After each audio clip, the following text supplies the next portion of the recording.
나이 들면서 믿을 것은 자식도 아니고 집밖에 없다라고 말하는 사람들이 많습니다.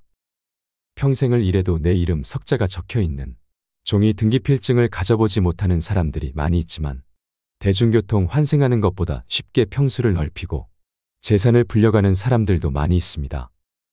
우리 한국인들에게 집은 아주 특별한 존재입니다. 내 집을 샀다는 것은 성공과 안정을 의미하는 것이고 재산을 성큼성큼 불려나갈 수 있는 기회를 갖게 되었다는 것입니다. 또 나이 들어서는 노후 대비의 상징이기도 합니다. 하지만 고도 성장기를 빠져나와 저출산에 허덕이는 대한민국에서는 부동산 불패 신화가 계속 이어지지 않을 수도 있다는 전망이 속속 나오고 있습니다. 여러분은 현재 어디서 살고 계신가요? 우리는 나이가 들면 다른 곳에 살아야 합니다. 다른 곳이라고 하면 많은 분들은 귀촌을 해야 되나 아니면 병원 근처에서 살아야 되나 이런 고민을 많이 하실 텐데요. 대한민국 시니어들은 은퇴 이후 어디에서 사는 것을 희망할까요? 한 조사에 따르면 50에서 65세 중장년 2,000명에게 노후의 주거지에 대해 물었더니 지금 집에서 계속 살겠다와 다른 집으로 이사하겠다는 응답이 반반이었습니다. 많은 분들이 은퇴 이후 넓고 탁 트인 정원에서 반려동물과 뛰노는 한적한 시골 생활 또는 도심 속 문화시설이 가득한 곳에서의 여유로운 도시 생활을 꿈꾸기도 하는데요. 이미 그런 집에서 살고 계신 분도 또는 주거지 이동을 고민 중인 분도 계실 텐데요. 보통 사람이 중년에서 노년으로 넘어가는 시점에는 이사를 한 번 간다고 합니다. 그렇다면 노년기에 편안하게 살 집은 어떤 기준으로 골라야 할까요? 그래서 오늘은 건강하고 편안한 노후 주거지 선택을 위해 반드시 고려해야 할 7가지에 대해 말씀드리겠습니다. 오늘의 영상을 보시고 과연 나의 노후 생활을 풍요롭게 하는 생의 마지막 집으로 무엇이 좋을지 함께 고민해 보시는 시간이 되셨으면 좋겠습니다. 바로 시작하겠습니다. 노후에 살기 좋은 집 첫 번째는 최소 10평 미만의 집은 피해라입니다. 실제로 60대 이후에는 자녀들을 모두 출가시키고 부부 또는 혼자 사는 시니어들이 많습니다. 이때 무조건 작은 집으로 가야겠다는 생각에 10평 미만의 집을 선택하는 경우도 있는데요. 보통 정부에서 지원하는 실버 임대주택의 경우에도 전용 8평에서 10평 정도가 많고 오피스텔의 경우에도 10평이 채 안 되는 곳이 많습니다. 하지만 나이가 들면 너무 좁은 집에는 살 수 없습니다. 여기서 좁은 집이라고 하는 것은 10평 미만을 이야기하는 것인데요. 10평이라는 것이 사람이 자기가 원하는 물건을 놓고 정신적 안정감을 추구하기에 최소 조건이며 흔히 말하는 복지적 공간이라고도 합니다. 그래서 노후에 가장 좋은 주거 형태는 18평에서 20평대의 소형 평수이면서 쇼핑, 의료, 취미, 오락까지 모두 가까운 거리에서 해결할 수 있는 주거 형태가 가장 좋습니다. 자식이나 손자 손녀들이 와서 자고 가기라도 하면 큰 집이 좋은 거 아니냐고 말씀하시는 분도 있습니다. 하지만 요즘은 명절이나 집안 행사 때 자식들이 찾아오더라도 대부분은 친정이나 시댁에서 자고 가는 일이 별로 없지요. 보통의 자식들은 와서 식사만 같이 하고 개인 스케줄을 보기 바쁩니다. 시대가 이렇게 많이 변했다는 것을 아시고 잘 결정해야 후회하지 않습니다. 자식들이 그래도 이날만큼은 하루쯤 자고 가겠거니 기대하지 마시고 정말 나의 노후에 부담되지 않는 집으로 잘 선택하시는 게 중요하겠죠. 두 번째는 복지관 근처로 가라입니다. 나중에는 어디에서 가장 많은 시간을 보내게 될까요? 바로 복지관입니다. 그 이유는 복지관 안에는 교육과 돌봄이 있습니다. 그뿐만 아니라 먹는 것까지 해결이 됩니다. 좋은 영양사도 있고 밥도 비싸지 않고 거기다가 각종 양질의 교육들이 너무 많습니다. 자원 봉사할 것들도 있어 보람도 느낄 수 있습니다. 평소 외부 활동에 제약이 있던 노인들을 위한 몸을 움직이는 라인 댄스, 사교 댄스와 오카리나 하모니카 등 악기 배우기, 외국어 공부, 미술, 치매 예방 강의 등 양질의 교육으로 노년의 삶의 질 상승에 긍정적인 영향을 미치고 있는데요. 특히 복지관에서는 노인 일자리도 함께 지원하고 있습니다. 시설도 굉장히 좋으면서 국가가 끊임없이 지원을 하고 관리까지 하며 전문가가 수시로 와서 교육도 해줍니다. 나이 들어 이런 집결된 서비스를 받을 수 있는 곳은 복지관 말고 찾기 힘듭니다. 물론 돈이 많은 분들은 어디서 배우든 어디서 먹든 부족함이 없겠지만 우리는 그런 돈이 없습니다. 무엇을 배워보고 싶어도 돈 걱정부터 앞서게 되는데 이럴 때 복지관이 대안이 될 수 있습니다. 이처럼 노후에 많은 이점이 있는 복지관 근처에 거주하시면 적극적인 사회 참여뿐만 아니라 노후의 고독감과 외로움에서 벗어날 수 있는데요. 대도시에서 멀어질수록 문화와 취미를 즐길 수 있는 시설이 빈약할 확률이 높습니다. 이주할 곳에 복지관이나 문화센터 등이 충분히 있는지 살펴본 뒤 결정하시면 한층 유익하고 풍요로운 노후 생활을 누리실 수 있습니다. 세 번째는 한적한 곳의 전원주택은 피해라입니다. 은퇴 후 한적한 자연 속에서 소소하게 텃밭도 일구면서 느긋하게 은퇴 생활을 하겠노라 꿈꾸는 분들이 많을 텐데요. 하지만 전원 생활의 로망은 현실과 다릅니다.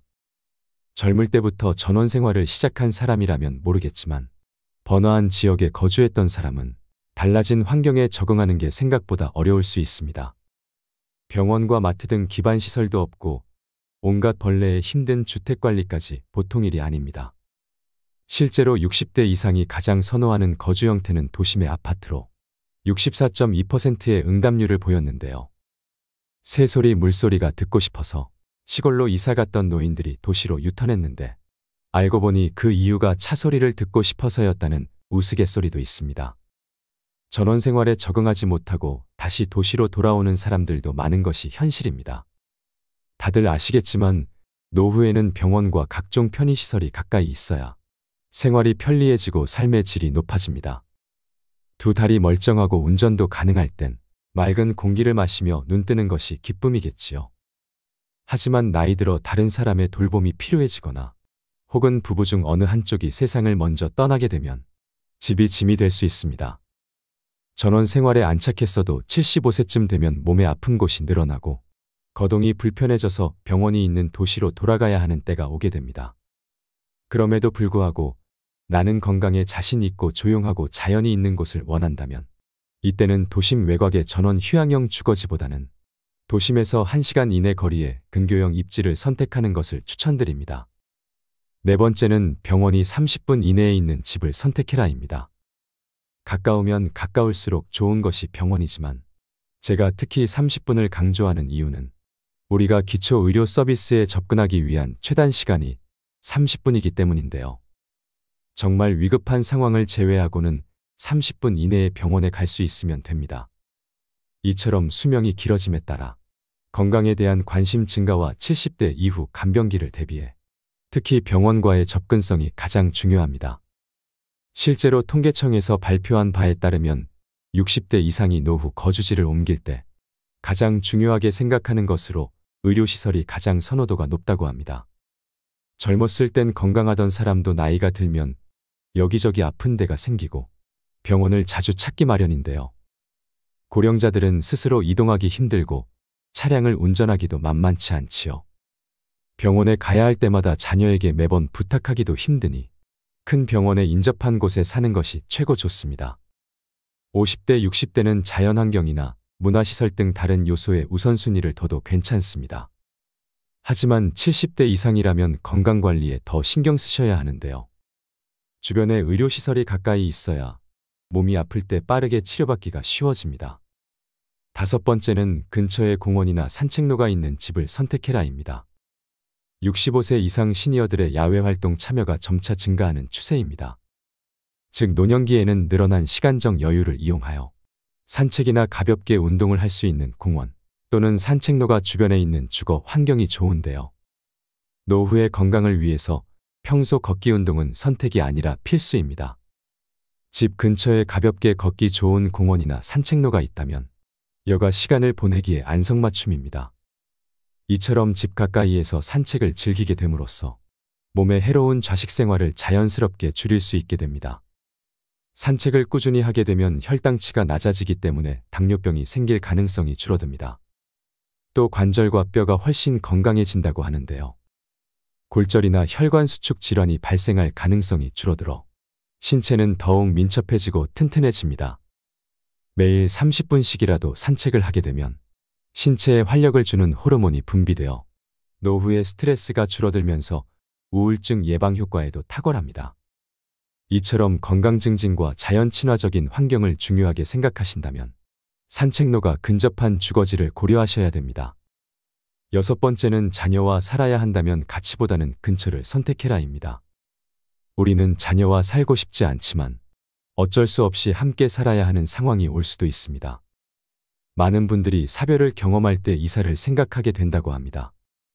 사별을 경험하게 되면 내가 몇십 년을 살던 내 집이 갑자기 공허하고 무섭기 시작합니다. 또 한 가지는 집이 관리하기에 너무 크고 어렵습니다. 그래서 그때 집을 좁혀가거나 아니면 자녀들이 가까이 있는 쪽으로 옮겨가시는 분들이 많이 계십니다. 이때 우리가 반드시 생각해야 할 것이 있습니다.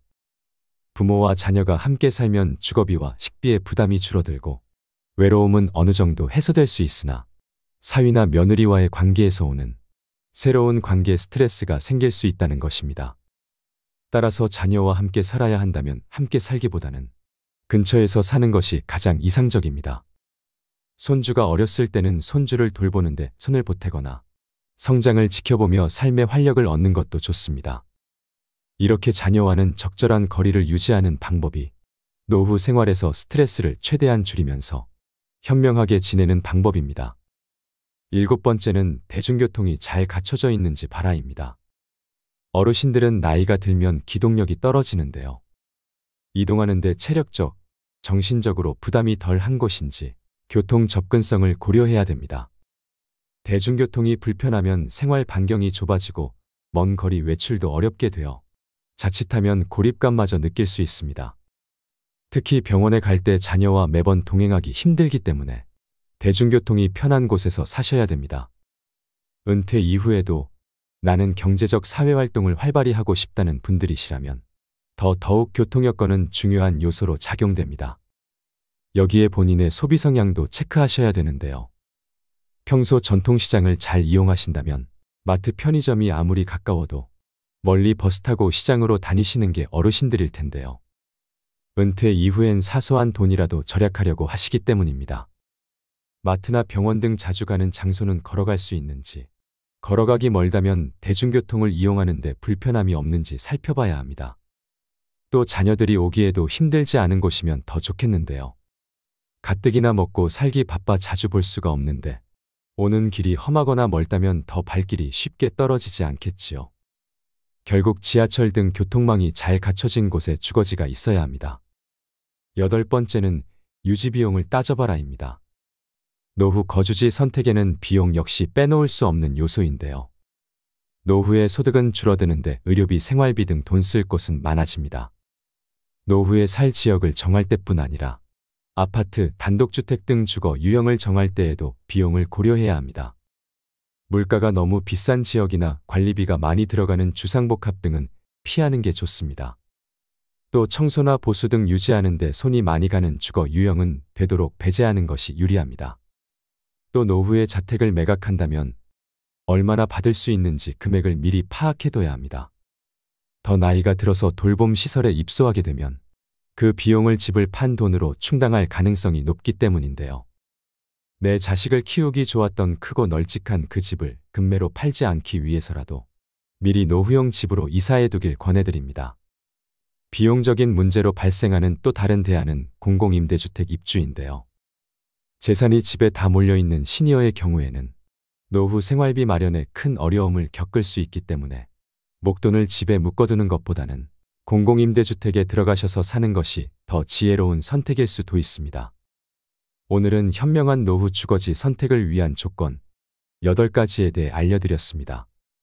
초고령 사회인 일본이 고독사로 골머리를 앓고 있지만 한 아파트 단지는 지난 12년 동안 고독사가 한 건도 발생하지 않아서 대안으로 주목받고 있습니다. 4천여 명이 거주하고 있는 이 조그만 아파트 단지에는 꽃꽂이, 서예 등 주민 스스로 만든 소모임이 180여 개에 이르고 그래서 이 아파트 단지에는 1년 내내 각종 행사가 끊이질 않습니다.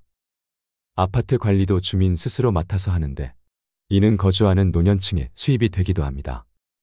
또 단지는 인적 네트워크를 촘촘히 구성해서 서로의 일상을 챙겨줍니다.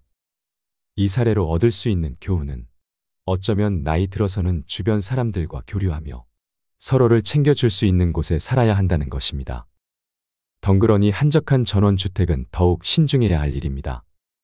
그럼에도 불구하고 한적한 전원 생활을 꼭 해보고 싶으시다면 전원주택을 짓거나 구매하지 마시고 월세 내며 먼저 살아보시기를 추천드립니다. 다른 노후 전문가들도 그렇게 얘기합니다. 땅이나 집에 큰 돈 묶이지 않은 채로 해보고 싶은 전원 생활을 해보다가 다시 도시 생활이 그립고 필요할 때 인프라가 갖춰진 도시로 돌아오시면 된다고 말이죠. 종합해보자면 가장 이상적인 노후에 주거지는 대중교통 이용이 가능하고 공기 등 주변 환경이 쾌적하며 24시간 의료진의 도움을 받을 수 있는 시스템을 갖춘 곳인데요. 하지만 말씀드린 부분은 참고사항일 뿐 은퇴 후 주거지를 결정하실 땐 꼭 본인의 우선순위가 무엇인지 충분히 고려해 보시고 현명하게 선택하셔야 됩니다.